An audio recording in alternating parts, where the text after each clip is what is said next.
El automovilismo en España está hoy de celebración, y es que hoy se cumplen 110 años del primer Gran Premio disputado en España. ¿Quieres saber más sobre este Gran Premio? Quédate en el vídeo que te explico a continuación.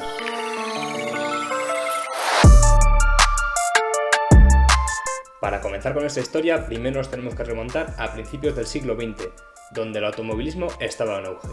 Por aquel momento, si querías ser alguien importante en este entorno, tenías que disputar cualquier tipo de carrera que se celebrase.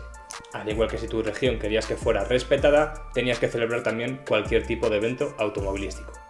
Por aquel entonces ya se comenzaron a disputar grandes premios, carreras como las 500 millas de Indianápolis o la Targa Florio. Carreras muy importantes que han durado algunas hasta hace varios años y otras que a día de hoy siguen corriéndose, como es las 500 millas de Indianápolis. Así, el 15 de junio de 1913 dio lugar el primer Gran Premio disputado en España. El Gran Premio del RACE, también conocido como el Gran Premio de Guadarrama, pues fue en aquella sierra donde se disputó. La carrera tuvo lugar a lo largo de un trazado de 102 kilómetros por la sierra de Guadarrama, poniendo como punto de partida y de meta la granja de San Ildefonso.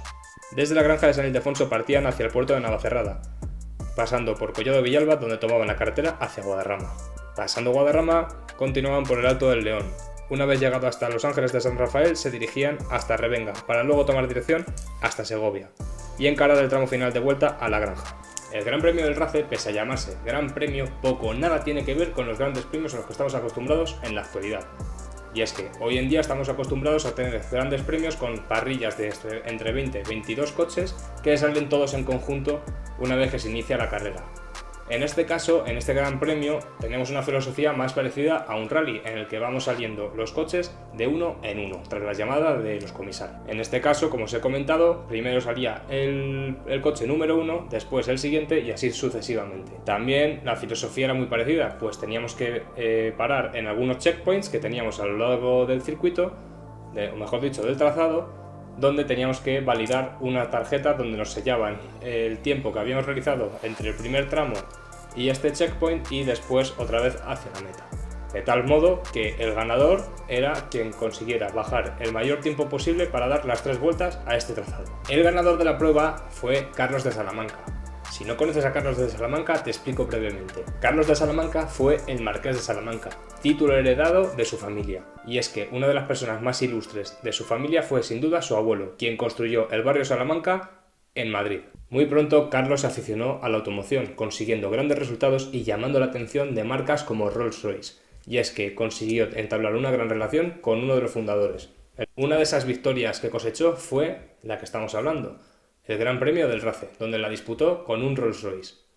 Gracias a ello y varias conversaciones con el fundador de la marca, con el señor Royce, consiguió Carlos de Salamanca vender los primeros Rolls-Royce fuera de Inglaterra. Y es que uno de los concesionarios más antiguos que existen ahora mismo en España, C de Salamanca, fue fundado por Carlos de Salamanca, vendiendo, como os he comentado, estos primeros Rolls-Royce en España y en Europa. Y es que tan importante fue esta victoria para Rolls-Royce que 100 años después, en 2013, Rolls-Royce lanzó al mercado uno de sus últimos modelos, el Rolls-Royce Ghost, con una edición especial, un acabado especial, un color denominado Salamanca Blue, y esta es una edición muy concreta con un color muy específico que se presentó por primera vez, como os he comentado. Entre la lista de inscritos podemos ver, aparte del Rolls-Royce de Carlos de Salamanca, como os he comentado, con un motor de 6 cilindros y entre 40 y 50 caballos, algo curioso porque en la lista de inscritos, como os he comentado, figuraban las potencias de los coches y la verdad es que no eran muy precisas, te ponían un baremo entre 40 y 50 caballos, por ejemplo.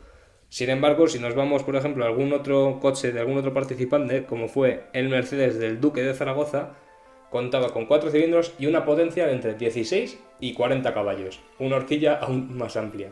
No es el único caso, también tenemos por aquí un Opel con 4 cilindros y también una potencia muy similar, entre 13 y 40 caballos. La que vosotros queráis. Y lo que os había estado comentando antes, estos coches eran más parecidos a carrozas con motores que a los coches que estamos acostumbrados actualmente, con asientos que te dan masajes, con una pantalla de infoentretenimiento, todo carrozados, con motores muy potentes y muy eficientes. En este caso no, ya lo estáis viendo, 40 caballos como mucho, eran los más potentes, y una fiabilidad que por aquel entonces pues no era el punto más primordial de los coches. Sin embargo, algo curioso fue que tan solo abandonaron un par de coches como mucho. No tengo los registros exactos, pero sí pude leer que varios coches abandonaron y si acaso uno fue por temas de fiabilidad, el otro fue por algún tipo de accidente o algo similar. Finalmente la carrera tuvo bastante éxito. Además, el rey Alfonso XIII, que fue uno de los principales espectadores de esta carrera, afianzó aún más su pasión por el automovilismo, algo que lo tenía bastante arraigado y que le estaba empezando a gustar mucho por aquel entonces. Fue una de las razones por las que se organizó esta carrera. Sin embargo, al año siguiente comenzó la Primera Guerra Mundial, dando lugar a 4 años de cruenta batalla a lo largo de Europa. Tal fue el caso que hasta 10 años después no volvimos a tener un gran premio disputado en España, que este fue ya el gran premio disputado en el circuito de Sitges-Terramar. Pero bueno, esta es otra historia que os dejo para más adelante. Pues hasta aquí el vídeo de hoy. Este vídeo la verdad es que me ha gustado bastante hacerlo, llevo bastante tiempo preparándolo y buscando mucha información que ha sido bastante complicada de encontrar. Y es que al final un evento que ha sido con tanto tiempo atrás, hay muy pocos sitios donde poder buscar información. Por suerte, Mundo Deportivo y otras páginas donde he podido encontrarlo tenían todavía los archivos originales, los primeros periódicos con estas noticias, donde poder sacar toda aquella información. Así que nada, espero que os haya gustado este tipo de vídeo, este nuevo vídeo para el canal, y si os ha gustado, por favor, dejar un buen like, los comentarios, y si queréis más vídeos de este tipo, que tengo algo ya preparado, comentarlo y así podremos sacar más vídeos como este. Muchas gracias y nos vemos en el próximo. Adiós.